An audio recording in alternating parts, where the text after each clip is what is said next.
and welcome back to The Lettered Creative, the place for bullet journaling, calligraphy, and lettering enthusiasts. Oh my god, I almost forgot my intro. Today I'm sharing with you my negative space plant themed October layout. I will definitely go in depth of what that means, and you get to see what it means further along in this video. I just wanted to give a little update, I guess. If you follow me on Instagram, which you should be, I redid my room, and so this is currently the newly painted wall of it, and I'm setting everything up. So hopefully by the next video you get to see a new space, a new filming area that is interesting to look at. Other than that, I just want to say thank you to everyone who's been leaving comments and saying such super nice things that really motivate me to keep doing what I'm doing. YouTube is kind of a scary place to be honest, and just creating these videos has been a learning curve for myself. It really encourages me when I hear or when I read all of your comments, so I just really want to thank you for that. So anyways, that's my rambling. Without further ado, let's get to the video. As always, I'm starting with my October cover page. This is a negative space art featuring plants. I'm not great with explaining what that means, so according to creativeblock.com, negative space is a space between, within, and surrounding an object in an image, often to form another image or symbol. The positive space is the focus of the image, the object itself, but the negative space is just as important. It shares edges with the positive space, defining the outline of the object and creating proportion. My subject this month is plants. I originally wanted to do mushrooms, but it just didn't look right, so I kept with that. I'm going to be showing two different ways of creating negative space. I will talk about the pros and cons of each method. This is the first way, where I line and color the negative space with a black marker and leave the plant completely empty. I wanted to create a bit of an illusion with the word October by having some of it to be in the negative space block, and also I added another block as well. My next page is my monthly calendar. So here is method number 2, and it is using black paper to cover your page so you don't have to color it in. I have my Blackout Archer and Olive notebook, and I measured it out and cut out the shape that I wanted. You definitely don't need the notebook to do it. Any black paper would work just as well. And you can always just color it in if you don't have any black paper. I'm using liquid glue for this. I cannot find any glue sticks, and I used up my double-sided tape strips for another project, so I'm spreading the glue with my fingers. I don't really recommend this because once this dries, it makes the paper kind of stiff and wrinkly, so if you have other forms of gluing, do that instead. This is a non-traditional calendar. I was inspired by Harley Remd art. I'll link her layout in the description down below. It is a diagonal single-spaced calendar. This gives quite a bit more space than my last month's layout did, so I can fit more than one event per day.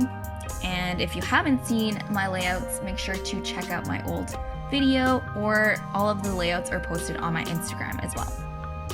I really like how this creates a really nice contrast across the page, and having the calendar numbers white makes this look really cool as well.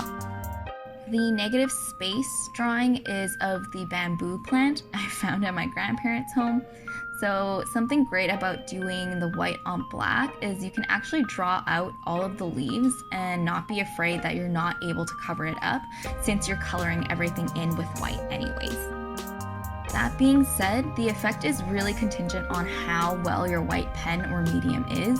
For the most part, my Uni-ball Signo does the outlines really well, but when I'm coloring it in, it's a bit blotchy and it's very hard to go over the lines once you've done it. So you see me try and use the wet paint marker and actually go in with white paint to create the effect.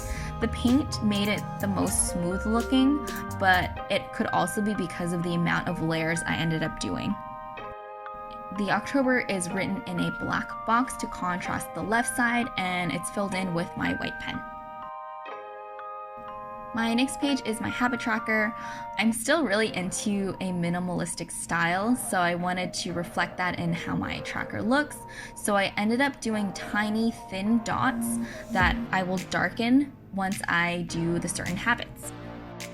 I am tracking my business, bujo, program, blog, workout, no spend, skincare, read, morning, and sleep. I failed in September of sleeping earlier, so I really want to focus on that this month.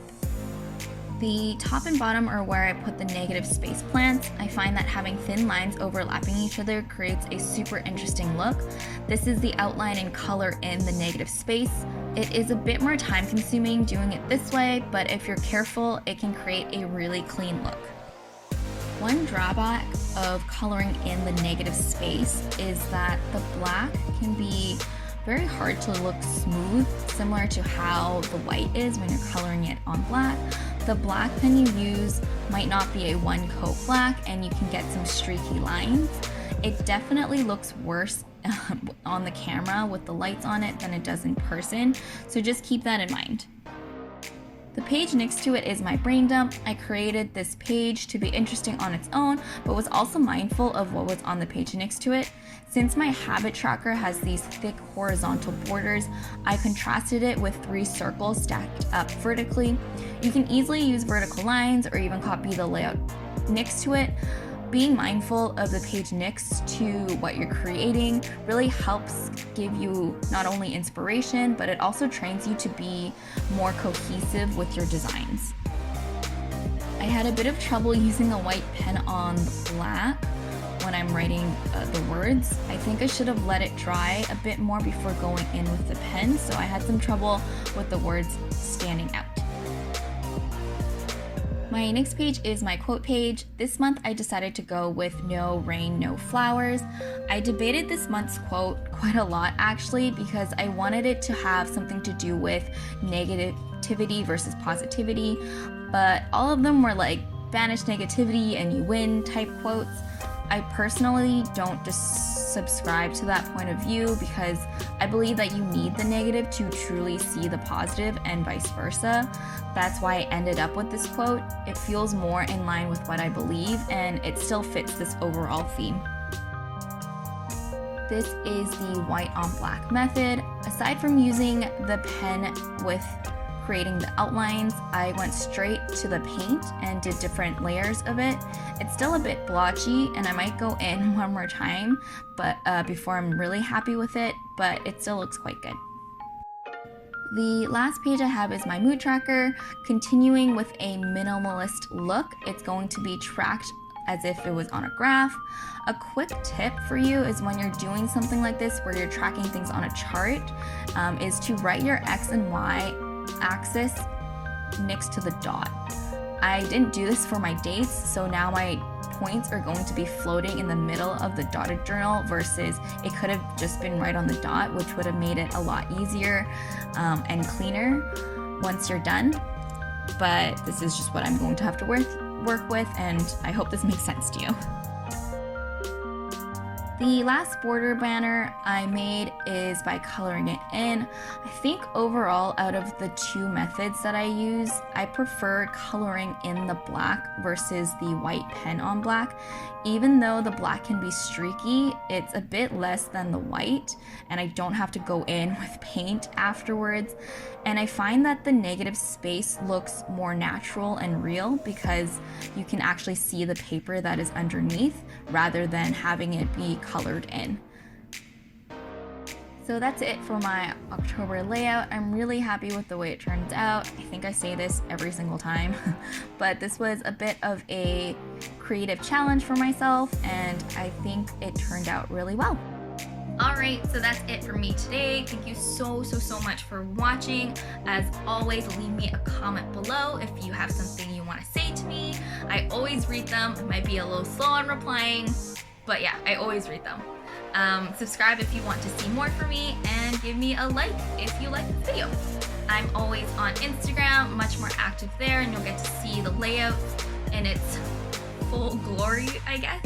So make sure to follow me at The Lettered Creative. So yeah, that's it. I hope you have a wonderful day, and I'll see you next time. Bye!